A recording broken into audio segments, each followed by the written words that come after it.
Hello there, and welcome. Tonight we are going to follow something that has been moving since long before any of us arrived in this world. Something patient and unhurried and older than most of the mountains it winds between. Tonight we are going to follow a river.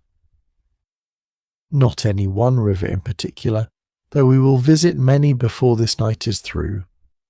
We are going to follow the idea of a river, what it is, how it came to be, what it does in the quiet hours when no one is watching, and what it has meant to the long, strange story of human life on this earth. Rivers have fed us and carried us and whispered through our dreams for as long as we have been dreaming. They were here before the first city, before the first road, before language itself had found the words to describe the remarkable thing a river actually is. If you enjoy these gentle journeys, I invite you to like, subscribe, or share a thought below. It helps others find their way here too, one sleepy soul at a time.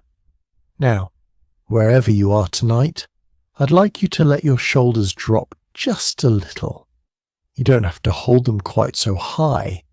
Let your breathing slow down just a fraction, just enough to feel the difference. There is nothing that needs your attention right now. The day is already behind you, and what lies ahead can wait until morning. For now, there is only this: a quiet voice, a dark room, and the sound of water moving somewhere in the distance. Let's begin.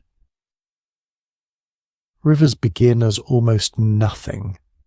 That is one of the most quietly astonishing things about them, if you let yourself sit with it for a moment. The Amazon, which carries more fresh water than any other river on earth, begins somewhere in the high Andes of Peru as a thin trickle of snowmelt. The Nile, which has shaped the course of human civilization for 10,000 years, begins in the highlands of East Africa as a modest stream among green hills. The Mississippi, which drains the heart of an entire continent, starts as a clear, shallow ribbon flowing out of a lake in Minnesota that you could practically wade across in your rubber boots. Every enormous thing begins as something small. Rivers are one of the clearest reminders of this truth. They gather themselves slowly, patiently, without drama. A rivulet joins a stream joins a creek finds its way to a river, and the river, over thousands of years, carves its name into the landscape in a way that nothing else quite can. The word river itself is ancient. It comes from the Latin ripa, which means bank the edge of a river, the place where the water ends and the land begins, which is a curious thing to name a river after. Not the water itself, not the motion or the depth, but the boundary, the shoreline, the place where two worlds meet. That small etymological detail says something true about rivers, actually. They are, in a sense, always defined by their edges, by the land they touch, the soil they moisten, the roots they nourish along the margins. You might wonder how scientists even agree on where a river begins. It turns out this is a more difficult question than it sounds. The technical term for the origin of a river is its source, and finding the true source of a major river has, over the centuries, been a matter of considerable debate and even a certain amount of rivalry among explorers and geographers. The Nile's source, for instance, was one of the great geographical mysteries of the 19th century. European explorers searched for it for decades, funding expeditions, enduring tremendous hardship, publishing competing claims.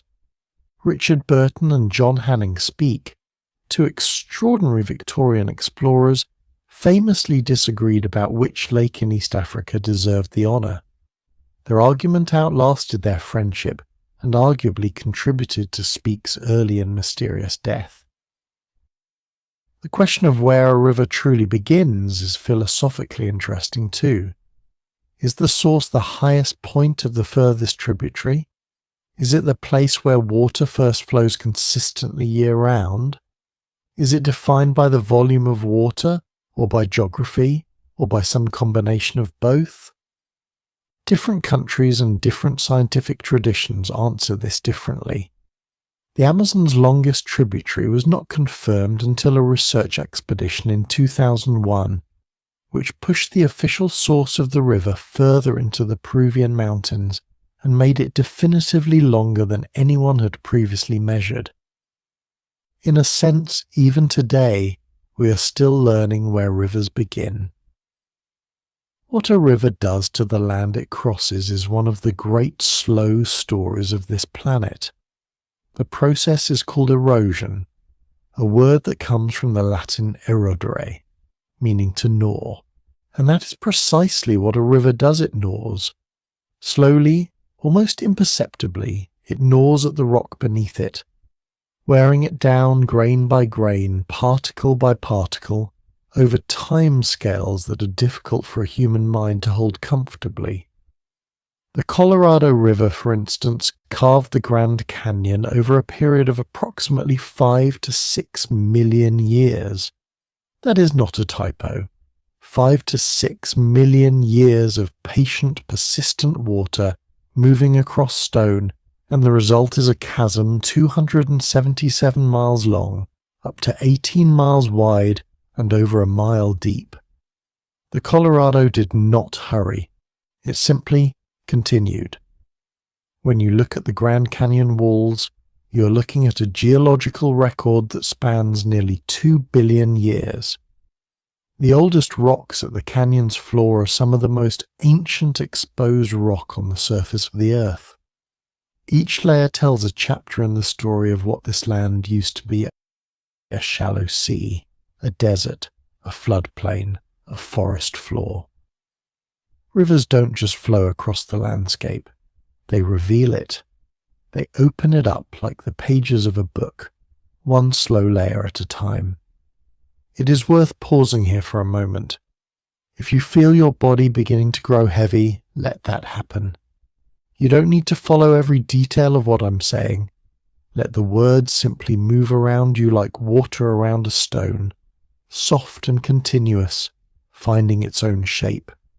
The sediment that rivers carry is called suspended load, and it is one of the most important substances on Earth, though we rarely think of it that way. Every river is carrying an invisible freight, tiny particles of rock, clay, organic matter, minerals suspended in its water and tumbling along its bed. This sediment is the material from which fertile river deltas are built, from which floodplains are slowly enriched, from which the soil of our most productive agricultural regions has been assembled over thousands of years. The Nile Delta, the Mississippi Delta, the Ganges-Brahmaputra Delta. These are among the most densely populated and agriculturally productive regions on Earth, and they are made entirely of material that rivers carried from elsewhere, from mountains and uplands hundreds or thousands of miles away, and deposited here, layer by layer, year by year, flood by flood. The richness of the delta comes from the generosity of the river, which spent centuries giving away whatever it collected upstream. Rivers move in a way that has fascinated physicists and mathematicians for a very long time. The shape they take is not arbitrary. A river flowing across flatland will not flow in a straight line. This is one of those facts that seems surprising until you understand it, and then seems almost inevitable. A perfectly straight river channel, if you could somehow create one artificially, would not stay straight. The water itself would gradually, almost mischievously, begin to curve. It would dig a little deeper into one bank and deposit a little sediment on the opposite bank. And over time, years, decades, centuries, the straight line would become a gentle curve, and the gentle curve would become a proper bend, and the proper bend would become a sweeping meander that barely resembles the original path at all. The word meander comes from the name of an actual river, the Büyük Menderes River, in what is now Turkey. In ancient times, this river was called the Maeander, and it was so famously and elegantly winding that its name became a common word in Greek, Latin, and eventually English, for any kind of graceful, wandering curve. When you follow a meandering path through a garden, or when a conversation meanders through a series of loosely connected topics, you're unknowingly referencing an ancient river in western Turkey that wound beautifully across its valley thousands of years ago. The physics of why rivers meander is subtle and still not completely understood. Turbulence plays a role. The slight variations in the riverbed, even invisible ones, create tiny differences in flow, speed and direction. The faster water on the outside of a curve erodes the outer bank, while the slower water on the inside deposits sediment, building up what is called a point bar. These two processes reinforce each other in a feedback loop that gradually amplifies any small deviation from the straight until a full meander develops. It is an example of how order and pattern can arise from what looks, at first, like nothing more than randomness and friction. Some rivers meander so dramatically that they eventually cut off their own loops. When a meander becomes so pronounced that the two sides of the loop come very close together, a flood or a particularly high flow event can cut straight across the narrow neck, leaving the old loop behind as a crescent-shaped lake. These are called oxbow lakes, named for their resemblance to the U-shaped piece of wood that fits around the neck of an ox in a traditional yoke. Oxbow lakes are quiet, still, cut off from the main river's current, and over time they slowly fill with sediment and become marshes, and eventually dry land again. They are places where time slows down noticeably, where the hectic energy of the river has been exchanged for something much more contemplative. There is something in the sound of a river that human beings respond to at a very deep level. Scientists who study the psychology of sound, a field called psychoacoustics, have found that the particular frequency and pattern of moving water has a measurable calming effect on the human nervous system. The sound of a river is characterized by what researchers call pink noise, a type of sound that contains more low-frequency energy than pure white noise, with a spectral distribution that sounds somehow softer, warmer, and more natural to the human ear. Pink noise has been shown in multiple studies to reduce anxiety, promote relaxation, and improve the quality of sleep. It is not entirely clear why, though several theories have been proposed. One of the more compelling theories is evolutionary. For most of human history, not thousands of years, but hundreds of thousands of years, going back to our earliest ancestors, proximity to fresh water was essential for survival. Drinking water, bathing water, water for growing food, water that attracted the animals we hunted. A camp near a river was a camp with a reliable resource. And so, over those vast stretches of time, the sound of moving water may have become associated in the deepest layers of our nervous system with something like safety, with being in a good place, with the feeling that things are, for now, all right. So if you feel something ease inside you when you hear the sound of a stream, that is not a coincidence. It is something ancient and real. Your body has been trained by hundreds of thousands of years of human experience to find comfort in the sound of flowing water. You are, in that moment, as old as your species. Allow your breathing to find its own slow rhythm as we continue. There is nowhere you need to be right now. Let the weight of your body sink a little more fully into whatever surface is holding you. The Japanese have a practice called Mizu no Kokoro, which translates roughly as the mind-like water, or water mind. It is a concept drawn from both Zen Buddhism and from martial arts philosophy, and it describes a mental state of calm, clear, undisturbed awareness, a mind that reflects what is there without distortion, without agitation, without the rippling turbulence of anxiety or urgency. The ideal mental state in this tradition is not an empty mind, but a settled one, like the surface of a still river pool that shows the trees on the bank in perfect reflection, present, clear, unhurried. The colours of a river are not always what you might expect. When most of us imagine the river, we probably imagine water that is more or less transparent, or perhaps a little brownish after heavy rain. But rivers come in an extraordinary range of colours, and the reasons for those colours are some of the most interesting chapters in river science.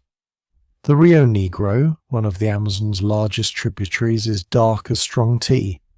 Not murky with silt, the visibility in its water can be quite good, but coloured a deep, rich amber brown by the tannins and humic acids that leach out of the decomposing vegetation on its flooded banks and forest floor. Tannins are the same compounds that give red wine its dryness, that make an overbrewed cup of tea slightly bitter. In the Rio Negro, they are present in such concentrations that they stain the water the colour of dark amber over its entire length. The name Rio Negro means Black River in Portuguese, which tells you something about how striking the effect is in person. Where the Rio Negro meets the Amazon's main channel, near the city of Manaus in Brazil, one of the most visually spectacular natural phenomena in South America takes place. The dark, slow, warm waters of the Negro and the pale, fast, cooler, silt-laden waters of the main Amazon flow side by side for many miles without mixing. The technical term for this is confluence of waters, and the local name is Encontro das Aguas, the meeting of the waters. The two rivers run parallel for approximately 6 kilometers, their different temperatures, speeds and densities keeping them separate for a surprisingly long distance before they finally blend. From above, the boundary looks like a vivid dark line drawn across the water, the edge of one world against the edge of another. The Cano Cristalis River in Colombia is sometimes called the most beautiful river in the world, and people who have seen it tend not to think the claim is excessive.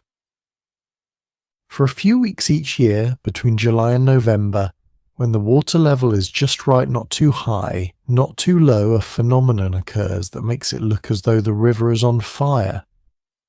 The riverbed comes alive with a bright crimson plant called Macarenia clavigera, a kind of aquatic plant that grows nowhere else on Earth. The red of the plant mingles with yellow and green algae, blue and black water, and the tan of the rocks beneath to produce a river that shimmers with colour crimson, gold, green, purple, blue, all at once moving and changing with their water's flow. It has been called the River of 5 Colours. It is not a myth or an exaggeration. It is simply what happens in one particular river, in one particular corner of the world, when the season and the water level align. The world's rivers are the arteries of the land, and the land's life depends on them in ways that go far deeper than simple hydration.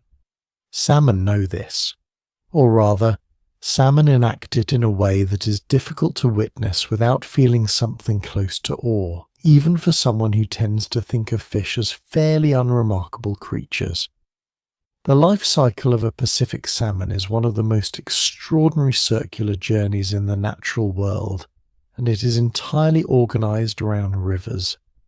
A salmon is born in a cold freshwater stream somewhere in the mountains. It spends the first months of its life in that stream, feeding on insects and tiny crustaceans, growing strong enough for what comes next. Then it undergoes a remarkable physiological transformation. Its kidneys reorganize, its salt regulation chemistry shifts, its very body chemistry rewrites itself, and it migrates downriver to the ocean. There it spends between 2 and 7 years, depending on the species, travelling enormous distances across the Pacific, growing large and powerful on the richness of the sea. And then something happens that biologists call homing, and which feels, no matter how you try to explain it, like something more than chemistry. The salmon turns around and swims back to the river where it was born. Not just any river, its particular tributary, its exact stretch of stream bed. Salmon navigate back to their birth streams using a combination of the Earth's magnetic field for long-distance ocean travel and, astonishingly, a sense of smell for the final approach. Each river, each stream, each tributary has a unique chemical signature, a combination of minerals, organic compounds, and dissolved materials that is as distinctive as a fingerprint. The salmon remembers that smell from the first months of its life and follows it home across thousands of miles and years. When the salmon arrive at their spawning grounds, exhausted and often visibly worn by the journey, they lay their eggs in the gravel and then die. This is not a sad ending in the way it might first appear. It is, in ecological terms, an act of extraordinary generosity. The bodies of the salmon decompose and release nutrients, particularly nitrogen, into the stream and the surrounding forest. In streams with healthy salmon runs, the trees on the banks grow faster and taller than trees in streams without them. The nitrogen from the salmon's body is detectable in the rings of the forest trees.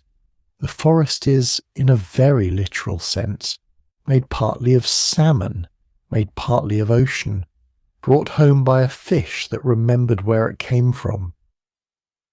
Human civilization has always arranged itself around rivers.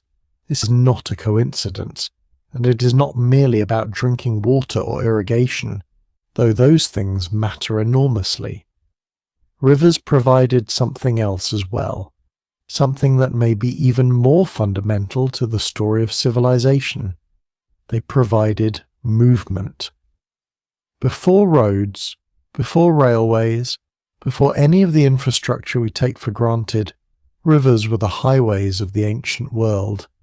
They allowed goods, ideas, armies, religions, and people to move across landscapes that would otherwise be nearly impassable. The earliest civilizations we know of, the Sumerians in Mesopotamia, the Egyptians along the Nile, the Harappan people of the Indus Valley, the ancient Chinese along the Yellow River, all arose in river valleys. The pattern is so consistent, so repeated, that historians sometimes call them hydraulic civilizations, societies whose organization and power were built around the control of water. The rulers who could control a river's flooding, who could build and maintain the canals and irrigation systems that spread its water across the fields, were the rulers who commanded the loyalty and labor of thousands of people. The Nile was the most famous of these organizing rivers. Every year, with remarkable regularity, it flooded its banks, not with the chaotic, destructive flooding that most rivers produce, but with a gentle, predictable inundation that left behind a layer of rich black silt on the floodplain. The ancient Egyptians called this silt Kemet, which means black earth, and it was the source of their extraordinary agricultural prosperity in the middle of what would otherwise be a desert. Egypt, in a sense, was not so much a country as a river. The green agricultural strip along the Nile was never more than a few miles wide on either side. Beyond it, the desert began immediately. Herodotus, the ancient Greek historian, wrote that Egypt was the gift of the Nile, and this is one of the most accurate things ever written about a place. If your eyes are growing heavy now, that is perfectly fine. Let them close. The story will carry on around you, soft and continuous, like water finding its way downstream. The Yellow River in China, the Huanghe is sometimes called the cradle of Chinese civilization, but it is also historically one of the most dangerous rivers on Earth. It earned the nickname China's Sorrow for its devastating floods, which occurred with terrible regularity throughout Chinese history and caused mass displacement and famine on a scale that is almost incomprehensible. And yet the Chinese people built their civilization along its banks anyway, because the same properties that made it dangerous also made it extraordinarily fertile. The river carries an enormous load of yellow silt loess, blown from the deserts to the northwest, and deposits it across the North China Plain, creating some of the most productive agricultural soil anywhere in the world. The relationship between Chinese civilization and the Yellow River is in many ways a parable about the paradox of rivers generally. They give and they take. They create and they destroy. They are generous and they are indifferent. Living beside a river means accepting that ambiguity, finding a way to trust something that is, at its core, wild. The Amazon River deserves its own moment of quiet attention. It is by most measures the largest river on Earth.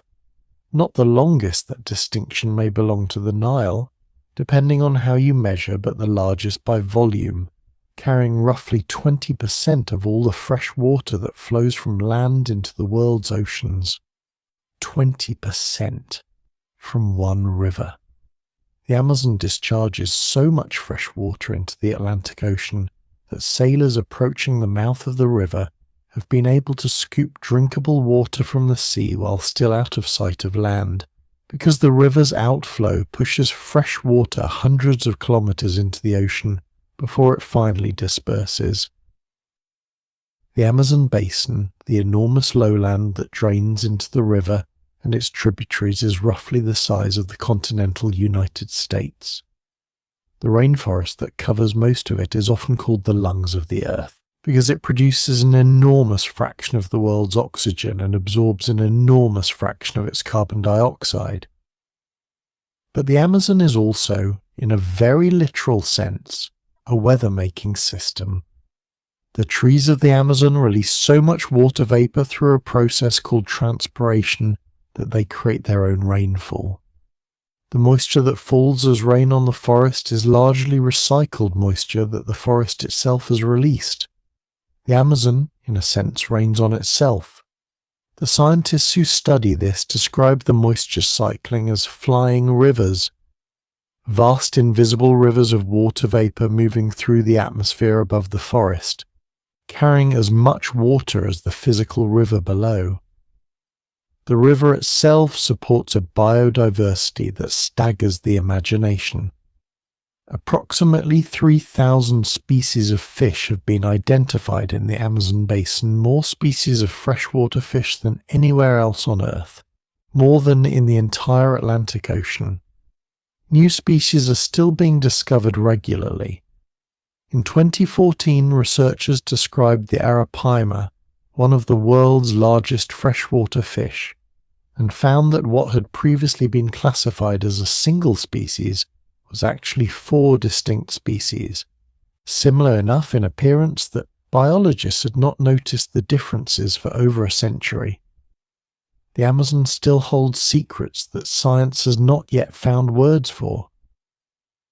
Rivers freeze in winter, and the frozen river is a different creature entirely from the flowing one.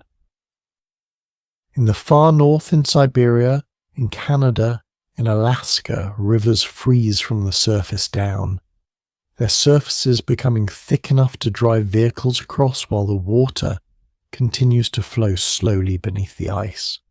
The sound changes completely. A frozen river is not silent. Nothing in the natural world is truly silent, but it is quieter than a flowing one, and the sounds it makes are different and sometimes startling.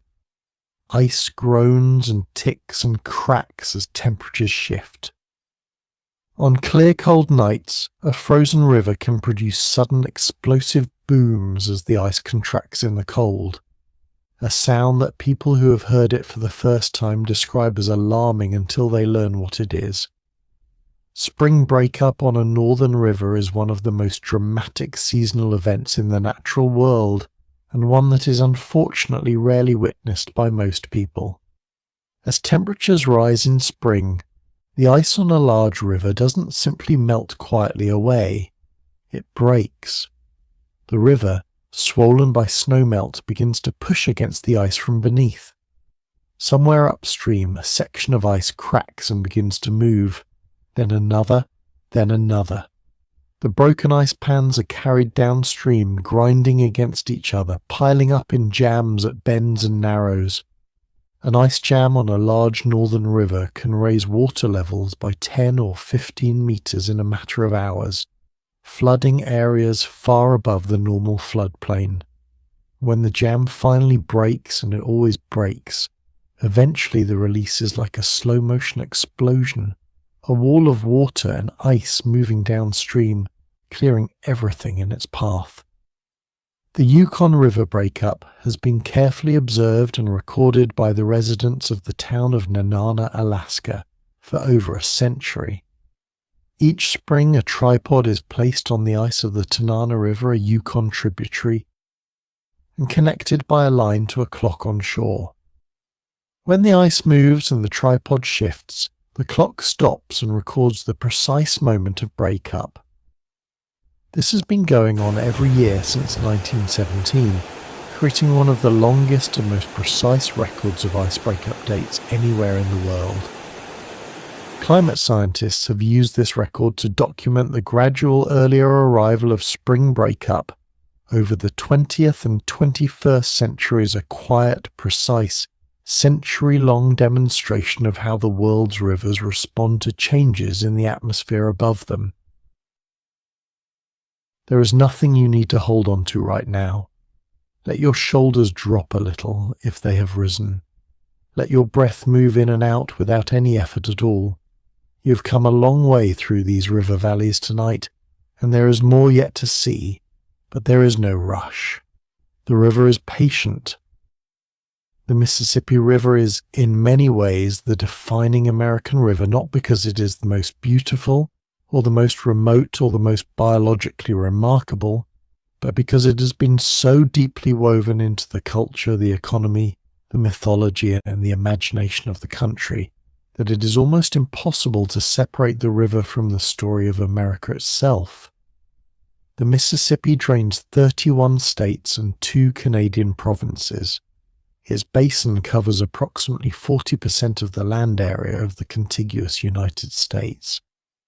It has been a highway, a boundary, a source of food, a carrier of trade, and a setting for some of the most significant moments in American history.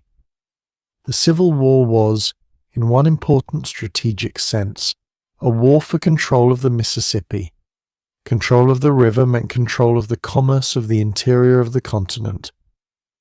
When Union forces finally secured the river in 1863, the Confederacy was effectively split in two. Mark Twain grew up beside the Mississippi in Hannibal, Missouri, and wrote about it with a love and an intimacy that was clearly biographical. His years as a riverboat pilot on the Mississippi, a job that required memorizing every bend, every shoal, every snag, and every changing sandbar of the river, formed him as a writer in ways he described in detail in his memoir Life on the Mississippi. Twain writes about learning to read the river the way you might learn to read a face. The ripples that indicate a hidden reef, the slight flattening of the surface over a sandbar, the way the light falls differently on water above a submerged log. The river, for Twain, was not simply scenery, it was a text, dense with meaning that rewarded careful attention. Rivers in winter are not the only frozen rivers worth knowing about. There are rivers made of ice that move slowly across the landscape. We call them glaciers, and they behave in ways that are remarkably similar to liquid rivers despite their apparent rigidity. A glacier flows downhill under the influence of gravity, just as a river does. It carries sediment just as a river does. It deposits that sediment at its terminus, its mouth, in formations called moraines that are structurally analogous to river deltas. It carves the landscape it moves through, creating the U-shaped valleys so characteristic of glaciated mountain regions, the hanging valleys, the fjords, the cirques and tarns that are among the most dramatic landforms on Earth. The Athabasca Glacier in the Canadian Rockies is one of the most visited glaciers in North America, perhaps because it is accessible directly from a paved road, and you can walk to its terminus from a parking area. What you see there is a glacier in retreat. The ice is melting back faster than new snow, and ice accumulate at its upper end. Signs and markers along the path show where the glacier's edge stood in various past decades. The first marker is not far from the visitor center. Each subsequent marker is further away. The distance between them increases as you walk, because the rate of retreat has been accelerating. The walk from the current ice edge to the 1940s marker, covering less than 100 years of time, covers several hundred meters of ground. It is not a comfortable thing to look at, but it is an honest one. Glaciers are, in a sense, time capsules. The ice at the bottom of the largest glaciers and ice sheets is ancient beyond easy comprehension. Cores drilled from the Antarctic ice sheet have retrieved ice that is 800,000 years old, containing tiny bubbles of air trapped at the time the snow fell. Those bubbles are samples of the atmosphere as it existed 800,000 years ago, before humans had yet learned to farm, before any of our great civilizations had begun, before almost everything we think of as history had happened. Scientists analyze those ancient air bubbles to learn what the atmosphere was like then, what the concentration of carbon dioxide was, what the temperature was, what the world was doing. The ice remembers. Let us move on now to something smaller and more intimate, the hidden life of a single river pool. If you have ever stopped beside a river and crouched down to look carefully at the water, you may have had the experience of finding much more life there than you expected. The bottom of a clear river pool is not inert rock and gravel. It is a dense, busy, intricate community of organisms, most of them invisible to a casual glance. The gravel of a stream bed is full of tiny invertebrates, stonefly nymphs, mayfly nymphs, caddisfly larvae that live entirely underwater during the first phase of their lives and breathe dissolved oxygen through gills as delicate as tissue paper. These creatures are so sensitive to water quality that their presence or absence is used as a direct indicator of a river's health. A stream bed full of stonefly nymphs is a healthy stream. A stream bed from which they have disappeared suggests that something is wrong with the water, too warm, too low in oxygen, too contaminated with some chemical that these ancient, exquisitely calibrated creatures cannot tolerate. Caddisfly larvae are particularly worth dwelling on for a moment. They build cases around themselves, small tubes constructed from whatever material is available nearby. Sand grains, tiny pebbles, fragments of leaf and bark, occasionally the empty shells of tiny snails. Each species of caddisfly builds its case according to its own particular design. Some are perfectly cylindrical, some are tapered, some are curved, some are built in a spiral. The larvae carry their cases with them as they move, dragging them along the stream bed. When they need to pupate and transform into winged adults, they seal the end of the case and rest inside it, safe within their small handmade house, until they are ready to emerge. An artist named Hubert Duprat, working in France in the 1980s, had a remarkable idea. He removed caddisfly larvae from their natural cases and placed them in aquaria supplied not with natural streambed materials, but with tiny fragments of gold, turquoise, opal, pearl, ruby, and other precious and semi-precious materials. The caddisflies, undeterred, simply built their cases out of whatever was available. The result was extraordinary tiny jeweled tubes, constructed with the precision and aesthetic sensibility of a master jeweler, built by an insect with a brain smaller than a grain of rice. The cases are now exhibited in galleries around the world as artworks created collaboratively, in a sense, by human and insect, though the insect did not know it was making art. It was simply doing what caddisflies have always done, in whatever river it found itself in. The relationship between rivers and forests is one of the most fundamental partnerships in the natural world. A river needs a forest, and a forest needs a river. This mutual dependency runs so deep and operates on so many levels that ecologists sometimes struggle to say where one ends and the other begins. The trees along a riverbank, the riparian forest, as ecologists call it, do several things that are essential to the river's health. Their roots hold the banks in place, preventing the kind of rapid, uncontrolled erosion that occurs when riverbanks are stripped of vegetation. Their branches shade the water, keeping it cool enough for cold water species like trout and salmon, which cannot survive in water that becomes too warm in summer. Their fallen leaves and branches, called large woody debris in the somewhat unromantic language of river ecology, fall into the water and provide both habitat and food for the invertebrates that form the base of the river's food web. In return, the river gives the forest its water, through the groundwater that seeps from the floodplain into the root zone of the trees. It gives the forest the nutrients from upstream, deposited in sediment across the floodplain during floods, and in rivers with salmon, as we discussed earlier, it gives the forest the ocean nutrients that the fish carry home from the sea. There is also a subtler exchange that occurs, which has only been documented in detail in the last few decades. Trees communicate with each other through a network of fungal filaments in the soil, the mycorrhizal network, sometimes called the Wood Wide Web by science journalists, though serious ecologists wince at the name. Through this network, trees can share carbon, water, and chemical signals with their neighbours. Older trees with deep root systems and established fungal networks supply younger, smaller trees with resources during periods of stress. The largest, oldest trees in a forest, the ones with the most extensive networks, are sometimes called mother trees by the ecologist Suzanne Simard, whose research helped establish the reality of these underground communications.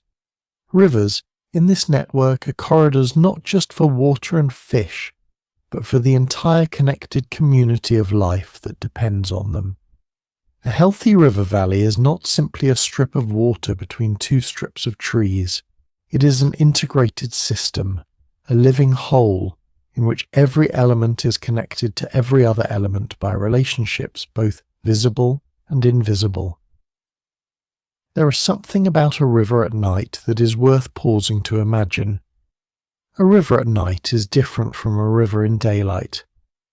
Not in any dramatic way, it is still the same river, still following the same path, still carrying the same water on its long journey toward the sea.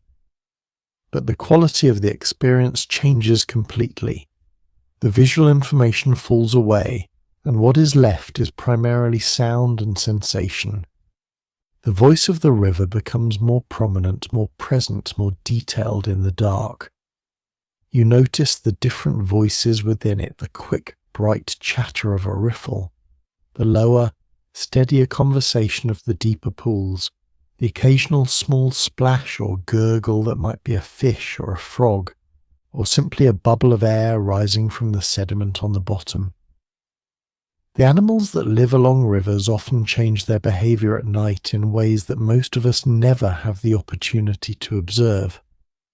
Beavers, who are primarily nocturnal, become more active, swimming quietly across pools, making their rounds of the ponds they have created behind their dams, maintaining the structures that are among the most impressive engineering achievements of any non-human animal.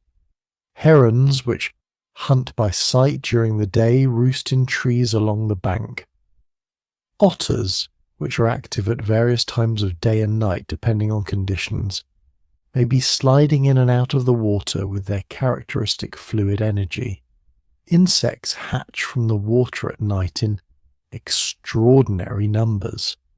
The adult mayfly, which we mentioned earlier as a river bottom nymph, has one of the most poignant life cycles in the animal world. The nymph may spend 1, 2, or even 3 years living beneath the water, growing and molting and preparing. Then it emerges to the surface, sheds its nymphal skin, takes flight, and lives as a winged adult for a single day, sometimes less. In that brief window, it must find a mate, reproduce, and lay its eggs back on the water surface. It does not eat as an adult. Its mouthparts are vestigial, non-functional. It has no need of food. It has only one thing to do, and then it is done.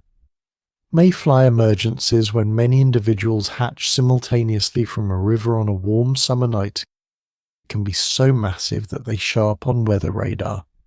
The Bigelow Creek in Maryland, the Susquehanna in Pennsylvania, the Mississippi in certain stretches have all produced emergences so large that the flying insects formed clouds visible from a distance and covered surfaces, bridges, roads, windows with a layer inches deep.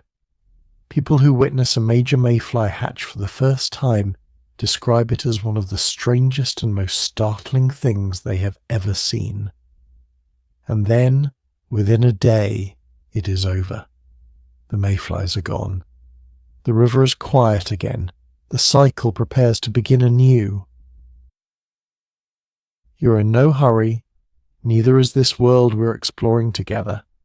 Let your body settle a little further into rest. Let the images of rivers, of salmon and caddisflies and beaver ponds and mayfly clouds move gently through your mind like water through a pool, unhurried, going wherever they go. Rivers have played a role in human spiritual life that is as old as religion itself. Water in general has an almost universal significance in human spiritual traditions as a symbol of purification, of renewal, of life, of the crossing from one state to another. But rivers, more than still water, carry additional meanings. They move. They flow from source to sea, from beginning to end, from the high places to the low, and then, in the form of evaporation and rain, back up to the high places again. They are cycles, they are journeys. They are in many traditions ways of thinking about the movement of life through time. The Ganges River in India is perhaps the most sacred river in the world in terms of the depth and breadth of the devotion paid to it. For Hindus, the Ganges, known as the Ganga, is not merely a river but a goddess, and her waters have the power to cleanse and purify, spiritually as well as physically. Bathing in the Ganges is an act of profound religious significance. Dying in the city of Varanasi on the banks of the Ganges is believed by many Hindus to offer liberation from the cycle of rebirth. The river is alive with the activities of spiritual life at every hour: pilgrims bathing, priests performing rituals at the ghats, flowers and lamps set floating on the surface, cremation fires burning on the great burning ghats where the dead are returned to the river. The Jordan River in the Middle East is among the most narratively significant rivers in Western religious tradition. It appears repeatedly in the Hebrew Bible as a boundary. The crossing of the Jordan into the Promised Land is one of the foundational stories of the Israelite narrative. In Christian tradition, The Jordan is where Jesus was baptized by John, and this association has made it a site of pilgrimage for Christians for 2,000 years. The act of baptism itself, in many Christian denominations, is understood as a reenactment of that moment, a symbolic crossing from one state of being to another, using water as the medium of transformation. The Styx, in Greek mythology, was the river that separated the world of the living from the world of the dead. The souls of the recently departed were carried across it by the ferryman Charon in exchange for a coin that the Greeks placed in the mouths or on the eyes of their dead. The Styx was not terrifying in the Greek imagination. It was simply the necessary boundary, the threshold, the crossing point. Death, in this mythology, was not an ending but a passage, and a river was the perfect metaphor for it. Always moving, always crossing, always arriving somewhere new. The engineering feats that humans have constructed in relationship to rivers are among our most impressive and our most consequential. The dam is perhaps the most powerful instrument of human relationship with rivers. A dam does something almost inconceivable. It stops a river. It takes something that has been flowing continuously for millions of years and arrests it, holds it in place, converts its energy to electricity or its stored volume to irrigation water. The Three Gorges Dam on the Yangtze River in China is the largest hydroelectric power station in the world. It is over 2 kilometers wide and creates a reservoir that stretches back nearly 600 kilometers into the gorge country upstream. Building it required relocating over 1 million people from their homes in the valley that would be flooded. The Hoover Dam on the Colorado River, built during the Depression years of the 1930s, was a marvel of engineering and a symbol of human ambition when it was completed in 1935. It created Lake Mead, which at the time of its completion was the largest reservoir in the world. The dam provides electricity to the cities of the American Southwest and water to agriculture across a huge region. It is an extraordinary achievement. It is also the reason that the Colorado River no longer reaches the sea.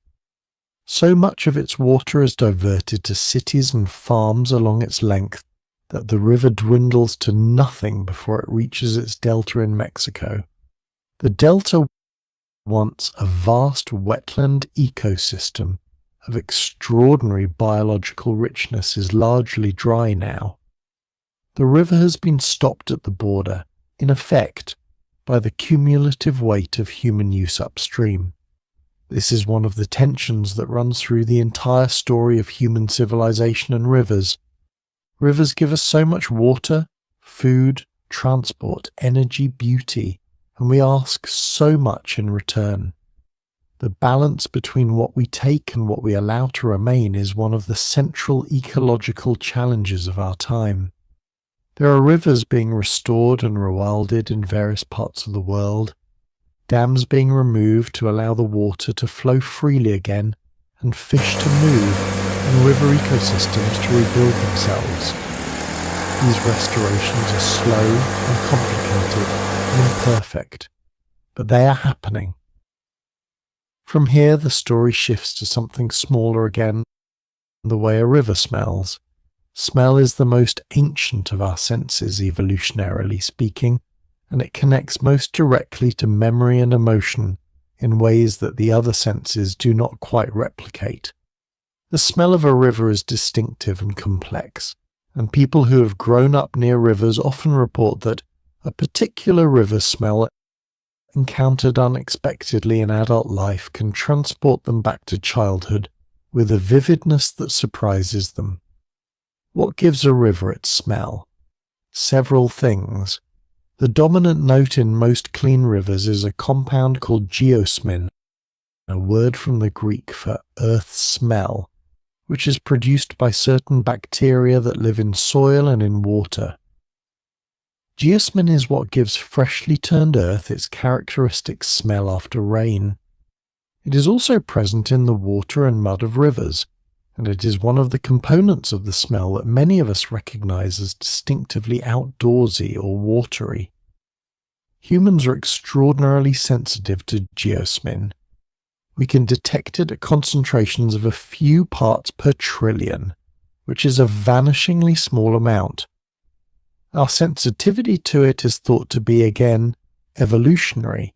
It may have helped our ancestors locate fresh water sources.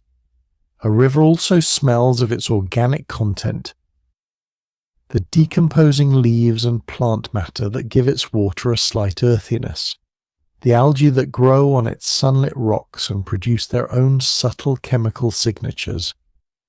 A healthy river in summer has a smell that is green and alive, mineral and vegetal at once, cool even on a warm day.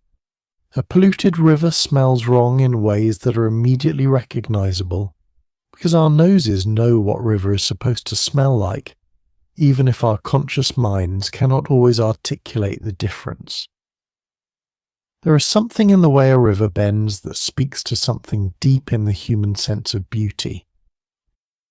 Landscape painters have known this for centuries. The 18th century English artist William Gilpin formulated the concept of the picturesque, a specific aesthetic quality that he believed certain landscapes possessed and others did not. Among the key elements of the picturesque, according to Gilpin, was the presence of a river or stream, ideally one that curved through the middle distance of a scene, offering the eye a gentle path to follow through the composition. The curve of a river was not merely decorative in Gilpin's view, it was a structural element of beauty, a way of organizing visual experience that the eye naturally found satisfying. Why should a river curve be beautiful? One possibility again is that there is something evolutionary at work. A river that curves around a bend offers something that a straight river does not. The suggestion of what lies around the corner, the sense of hidden depths and unvisited places. A straight river tells you everything at once. A curved river suggests that there is more, just around the bend, that there is always more to discover. That sense of gentle promise of a world that extends beyond what can be seen from any single vantage point, may be part of what makes a meandering river so fundamentally satisfying to look at. John Muir, the great American naturalist and the founder of the Sierra Club, wrote about rivers throughout his work with a reverence that bordered on the religious. For Muir, rivers were not just scenic features or water sources, they were living expressions of the divine energy that, in his view, animated all natural things. The rivers flow not past, but through us, he wrote, in one of the most beautiful things ever written about the relationship between a human being and the water moving through a landscape. The river, in Muir's vision, was not separate from the person observing it. It passed through everything, connected everything, was part of everything, including the observer. There is something else worth considering: the hidden rivers beneath our feet. When we think of rivers, we think of things we can see: surfaces moving under sky, water catching light. But some of the most significant rivers on Earth are entirely invisible, flowing through rock and soil beneath the surface in what geologists call aquifers. These underground rivers and lakes, groundwater, contain approximately 30% of the Earth's liquid fresh water. Rivers and lakes contain only about 1%. Most of the rest is locked in glaciers and ice sheets. Groundwater flows, but slowly, far more slowly than a surface river.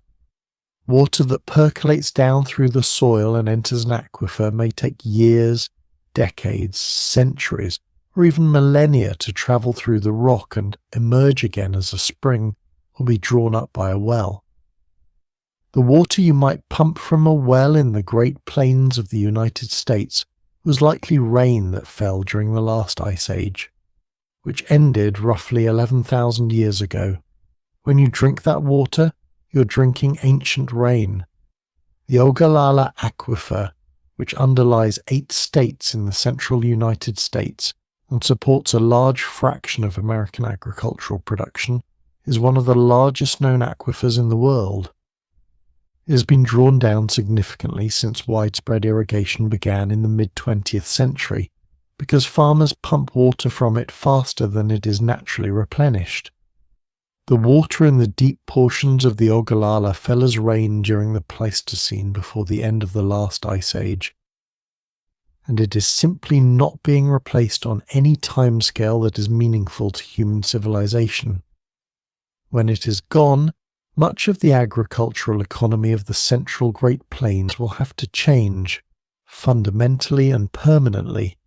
This is one of the quiet, slow crises of our time, a river running out invisibly beneath the fields. Let us travel now to the river delta, which is where everything ends and, in a sense, where everything begins again. A river delta is where a river meets the sea. The name comes from the Nile Delta, whose triangular shape when viewed from above resembles the Greek letter delta, a triangle. The Nile, carrying its heavy load of silt from the Ethiopian highlands, reaches the Mediterranean coast and spreads out into a fan of distributary channels, smaller branches of the original river, each carrying a portion of the water and sediment to the sea. The land between those channels, built up over thousands of years of sediment deposition, is the delta, some of the most fertile agricultural land in the world, and the original heartland of Egyptian civilization. A delta is, in a sense, a river's autobiography. Everything the river has carried from its source, every particle of rock eroded from a mountain, every bit of organic matter dissolved from a forest floor, every molecule of mineral weathered from a hillside arrives here eventually and is set down. The delta is the accumulation of the river's entire life's work, laid out in layers, visible to anyone who digs. The Mississippi Delta extends far out into the Gulf of Mexico and is constantly building and rebuilding itself in a slow geological dance. The river switches its main channel every 1,000 years or so, a process called delta switching, abandoning its old path as the delta at the river's mouth builds too high and the gradient becomes too gentle, and finding a new, steeper path to the sea. The abandoned delta gradually subsides and is reclaimed by the ocean. Geologists can map the history of the Mississippi's previous channels in the shape of the Louisiana coastline, which preserves the outline of deltas past like rings on a cut tree. New Orleans was built in one of the most geographically improbable locations in North America, on a narrow strip of slightly elevated land between the Mississippi River and Lake Pontchartrain, in the middle of a delta that is slowly subsiding into the Gulf of Mexico. The city exists only because the river willed it into existence, depositing enough sediment to create a surface above the surrounding marsh. And the city will eventually, on geological timescales, be reclaimed by the water that made it possible. Rivers give and rivers take. They do not make permanent gifts.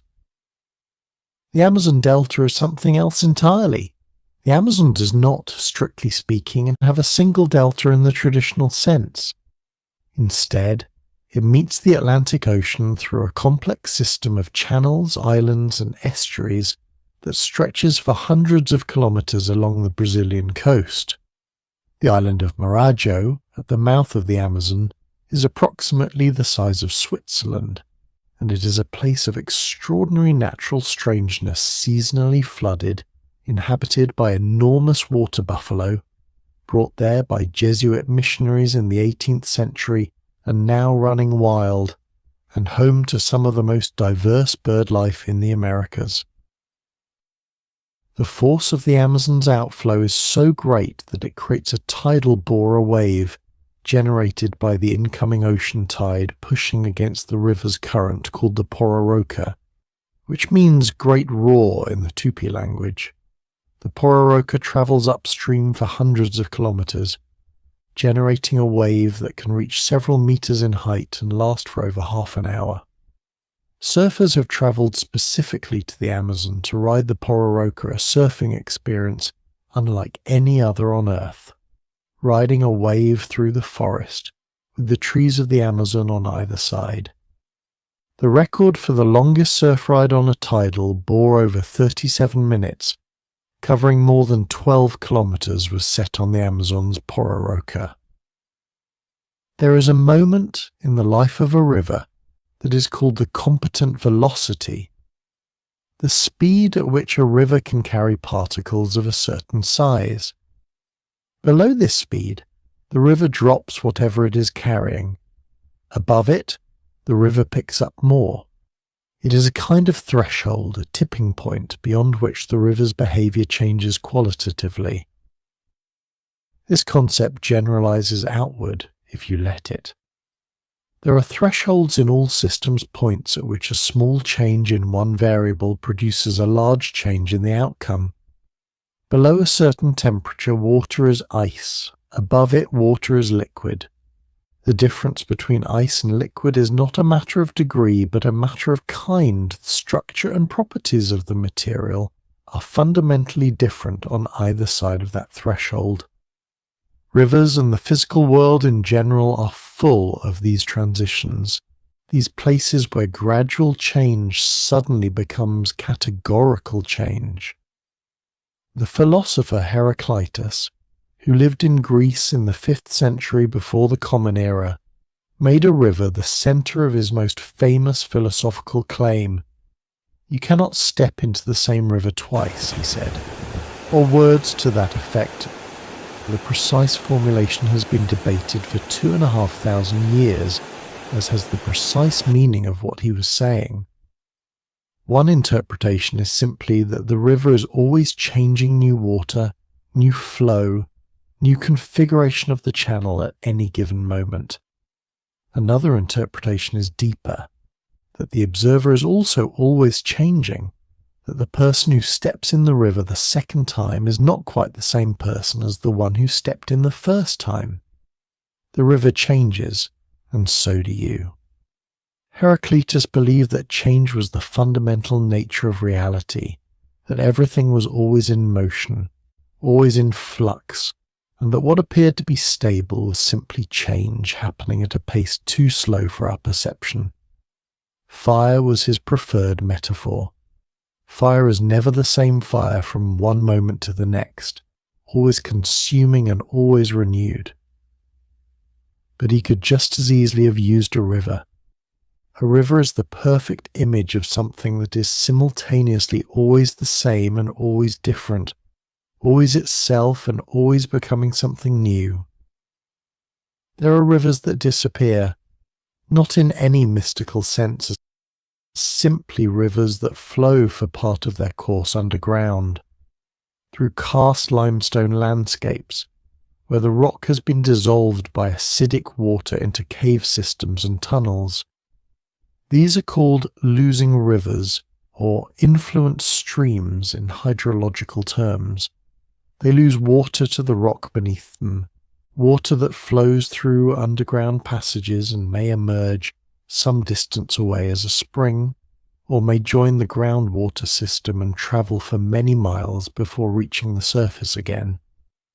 The Reka River in Slovenia disappears into a cave called Skotjan and reappears 17 kilometers away at the Timavo Springs on the Adriatic coast, after travelling through an underground cave system so large that the cave itself is a UNESCO World Heritage Site.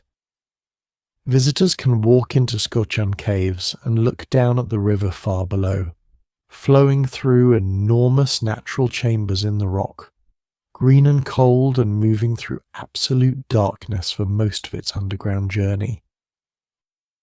The Lost River in Indiana is another example. It disappears underground in multiple places along its course, flowing through a limestone cave system before re-emerging as springs in other locations.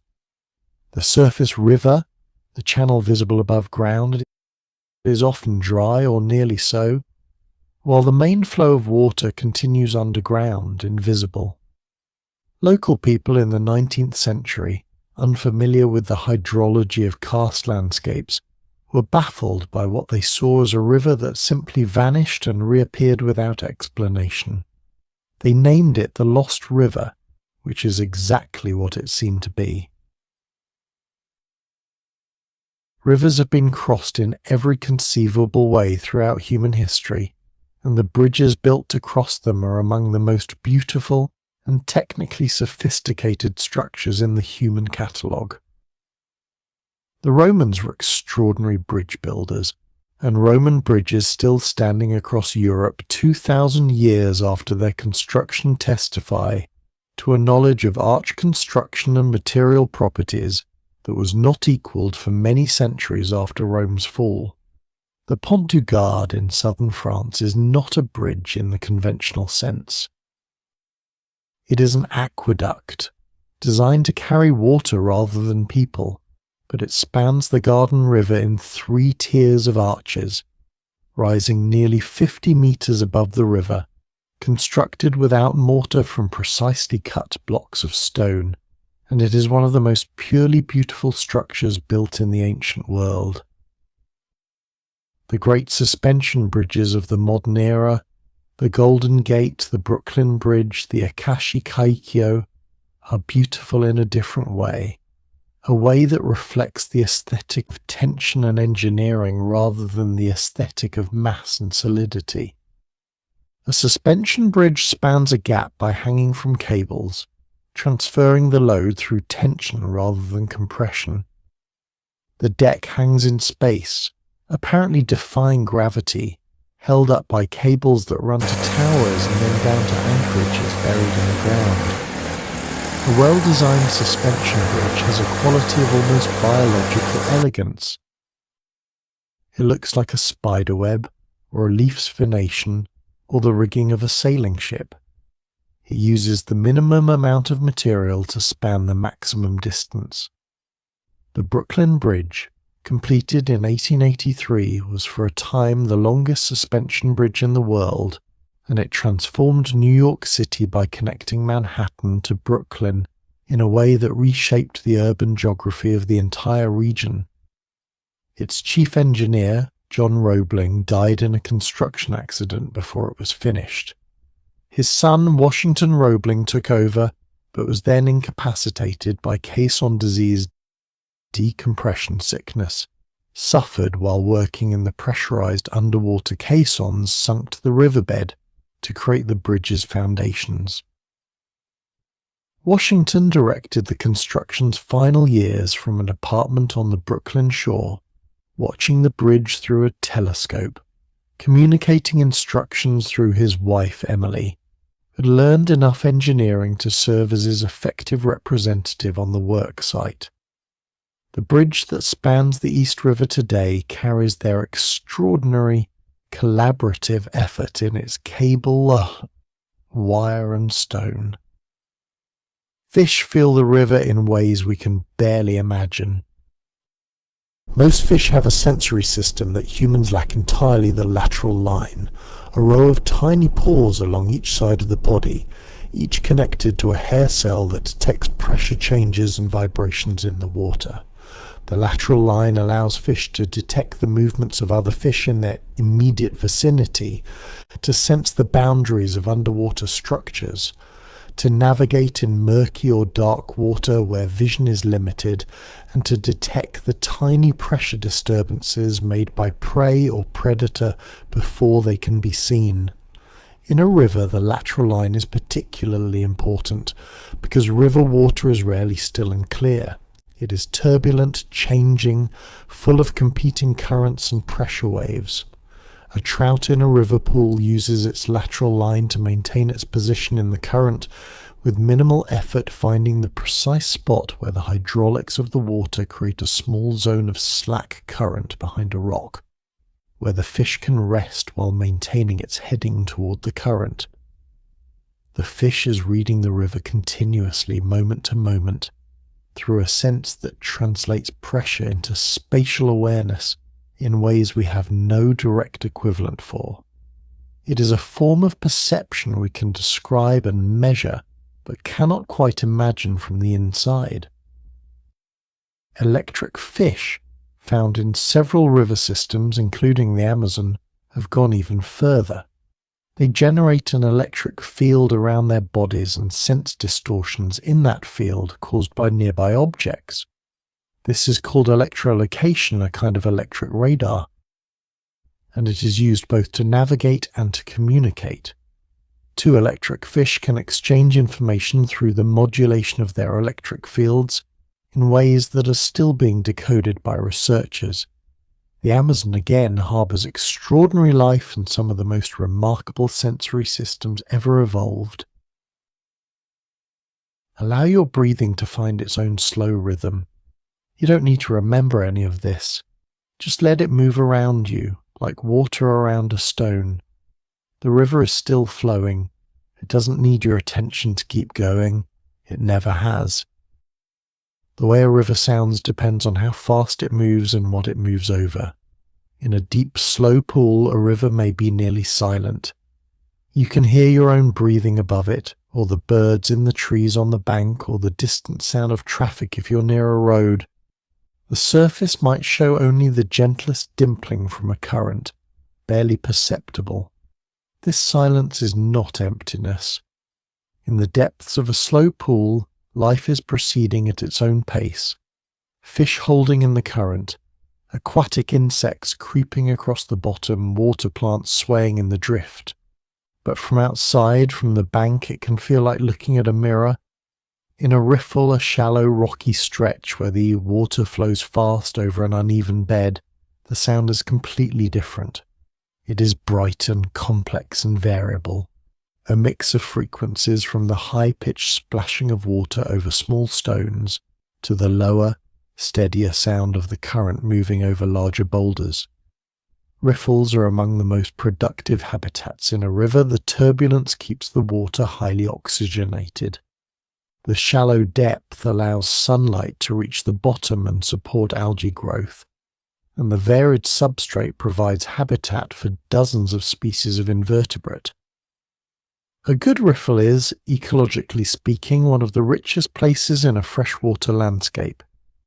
In a waterfall or rapids, the river's voice becomes something else entirely, not a sound but a physical presence, a vibration in the chest and the soles of the feet as much as in the ears. Standing at the base of a major waterfall is an experience that overwhelms more than just hearing. The spray, the wind generated by the falling water, the roar that seems to come from everywhere at once. It is one of the most intense sensory experiences available in the natural world without any kind of intervention or technology. Niagara Falls generates enough sound to be heard for miles on a quiet day. The roar of Victoria Falls on the Zambezi, known locally as Mosioatunya, the smoke that thunders, can be heard from more than 40 kilometers away.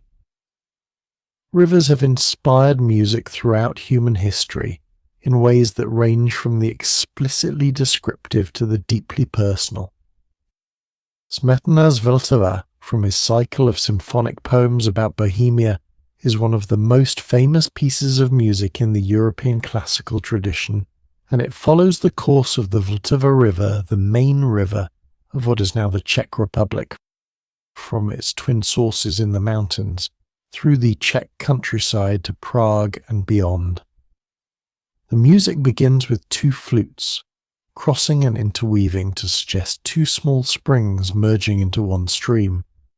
The stream grows as instruments are added, one by one, until the full orchestra is playing and the river is broad and confident and flowing through the city.